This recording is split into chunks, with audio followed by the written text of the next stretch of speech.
Hi, my name is Dana Golden.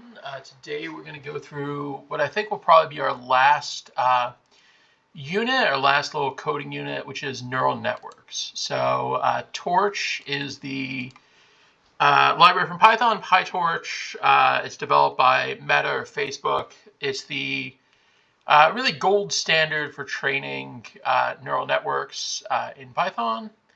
So we're going to create some random data, synthetic data, create some X data. We're going to create some Y data. We're going to initialize some random weights. We're going to initialize some random biases. We're going to create a sigmoid activation function, which is just basically 1 divided by 1 plus NP to the negative exponent of negative X. If you'll notice, this is just logistic regression. And then we're going to do the forward pass, which is X at W1 plus beta 1. And then we're going to do our activation function. Then we're going to multiply our activation function, matrix multiply our activation function by our second weights at our bias. And we're going to take the sigmoid. And then we're going to get our output. There's no training loop here. I'll show you that next time.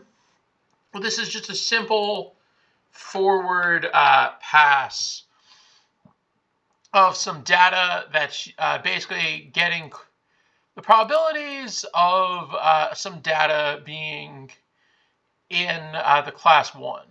So now let's train a better neural network. Now we have a linear regression, then we have a rectified linear unit, and then we have another linear unit, then we have a rectified linear unit. Rectified linear unit, it goes to 0 if it's less than 0, goes to itself it's greater than 0, and then a linear regression. Then we're going to create some binary labels, and then we're going to plot our decision boundary. Notice we're using a cross-entropy loss, and we're training the network. We're getting ypred equals model X. Loss equals the loss criterion, which is cross-entropy, which, as you'll recall, is the loss criterion for both logistic regression and neural networks. And then we're plotting the decision boundary. As you can see, the red is the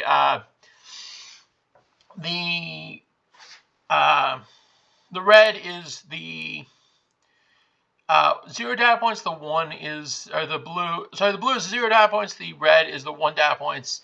And decision boundary very well separates them. There's a relatively clean linear separator between them. And so now let's get our confusion matrix. As you can see, only one data point is classified incorrectly in each of these. So we have one data point that was in class 1 that we said was in class 0, and one data point we said was in class 0 that was actually in class 1. And so now let's do another regression. So this is a regression neural network where we're using a mean squared error loss, which means we're able to do this with regression rather than classification. Classification, we sort into different bins. Regression is we try to decrease the error. So let's see what ypred is. That's ypred. And then let's go to Y.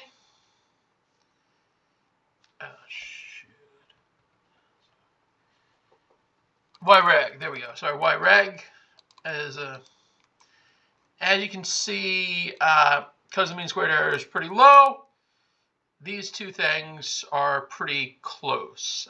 You're well fitting the regression. So you have here a linear layer, then a rectified linear layer, and then another linear layer to fit the neural network.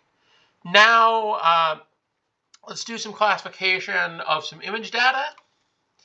So here's the MST data. This is a famous data set that was developed by the Postal Service that basically has a bunch of numbers and then it has labels. So the idea is to go from the numbers to the labels. So we transform to a tensor. These data have to be a tensor in order to work. And then we load in the data, train loader, test loader. We do a convolutional neural network pooling layer, and we do a fully connected layer. Here we go. Pooling layer of a ReLU, a convolutional layer, and then we do a fully connected layer, and then we do a log softmax. So that's what's called a convolutional neural network. Convolutional neural networks are used for predicting images normally. So here we go, simple CNN. And then we have our output. So true is 7, predict is 2, so not really great. Most of these are wrong. That shouldn't be a surprise because it's a very simple convolutional neural network, but we can do a little bit better. We had a first convolutional layer. We had a batch norm, second convolutional layer. We had more layers, and then now the loss function starts to decrease. And we get something where we have a lot of correctly identified numbers. We have most of the numbers or pretty much all the numbers here are correctly identified, which is nice. Now, obviously, not all of them are, because there still is some loss, but it's still significantly better. So now let's do a recurrent neural network. So we're going to create some recurrent sequence data, and then we're going to visualize the predictions. So here it's to predict whether or not the sequence is increasing or decreasing. So this is kind of an odd example. So let's do a recurrent neural network for regression. So recurrent neural network, basically what it does is it has a recurrent layer, which basically means that it's feeding in a series of boxes to the next box. So it's predicting a time series. Time series forecasting is very important in economics. And so you're predicting, you're moving your output to the next sequence of inputs. So now we're going to generate some data that is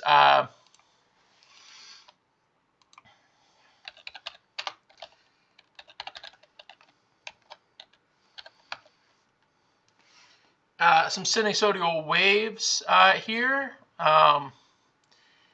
So I'll show you in a moment. We're going to do a convolutional layer and then a fully connected layer. And then watch as the loss function decreases. And then now here's the sine wave, and then here's the true versus actual. Looks really nice. This is not really a function that you could get with linear regression. You might be able to modify so that you're taking the sine of your inputs.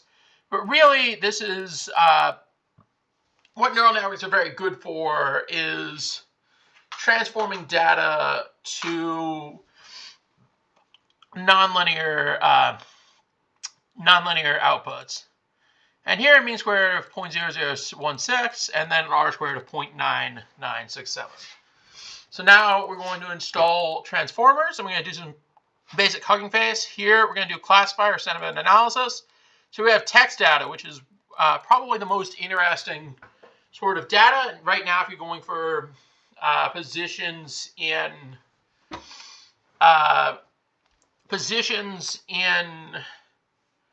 machine learning, they really are going to want you to be able to analyze text data. NLP is very big, so this course is amazing. I hate doing homework. This movie was okay, not great, but not terrible. So this is obviously very positive, so you want the sentiment to be positive. So obviously very negative. This is kind of unknown, so let's see what is predicted.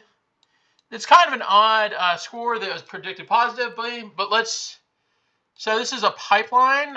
So basically what that means is you're taking a already built model from Hugging Face and you're applying it here. So Hugging Face is a model repository. It has a lot of models and a lot of data, and you can download models automatically and data sets automatically to work with. And this is nice. You can get Qwen, which is a reasoning model built out of China for text analysis. You can get you can get Llama. You can get all sorts of very exciting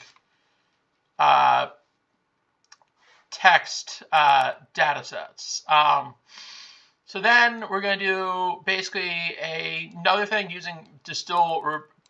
DistilBERT is a basic model. It's a very distilled model, so it's significantly smaller, but it's bidirectional encoding something transformer. So I feel fantastic with the results. It's predicting that that is not likely to be negative, but is likely to be positive. Let's see if we change that to feel bad about the results. Here, that's highly negative. Let's do something a little bit funkier.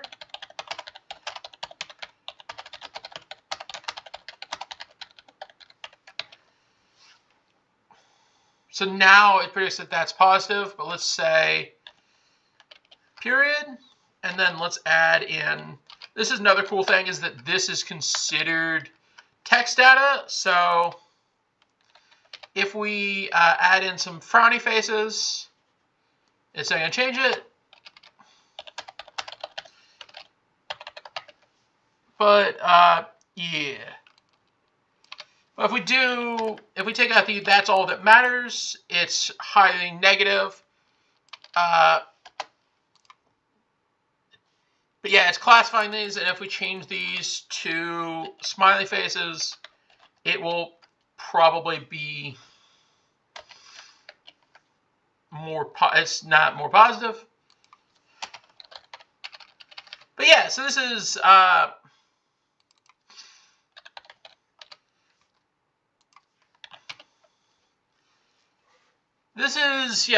nice way to classify very quickly using someone else's model. And so here, the last thing we're going to do is we're going to do text generation. So we have a prompt.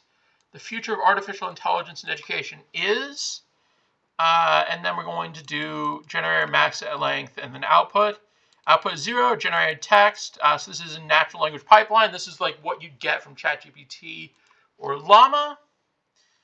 And then future of artificial intelligence in education become more clear, and that generates some more language. Let's go down from max length equals 50 to, let's say, max length equals 20. Let's get something a little bit smaller. The future of artificial intelligence is in education becoming increasingly uncertain.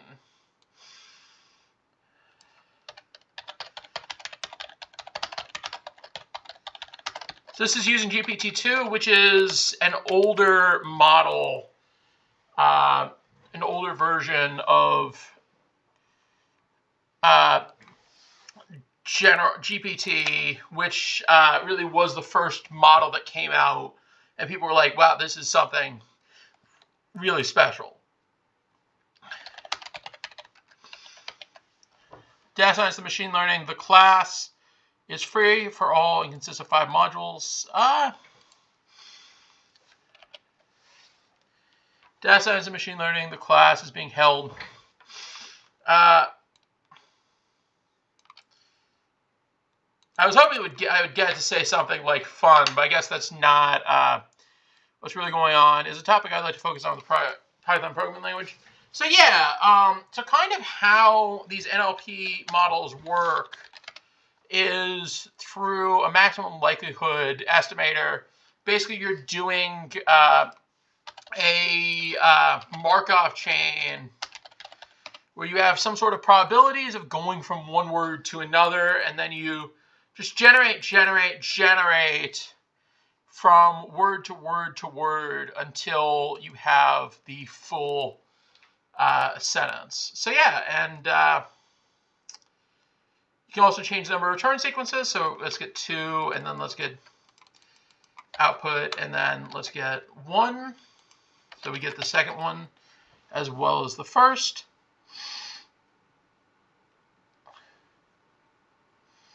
Data science machine learning is increasingly going towards machine learning in the last few years, but data science machine learning is a core part of UGC's global workspace development platform. Yeah, as you can see, this is a really exciting area of growth. Neural networks really are the future of machine learning, and over time, we're dealing with more and more complex and complicated data, and I hope you can be a part of that future. Thank you. Hope you have a great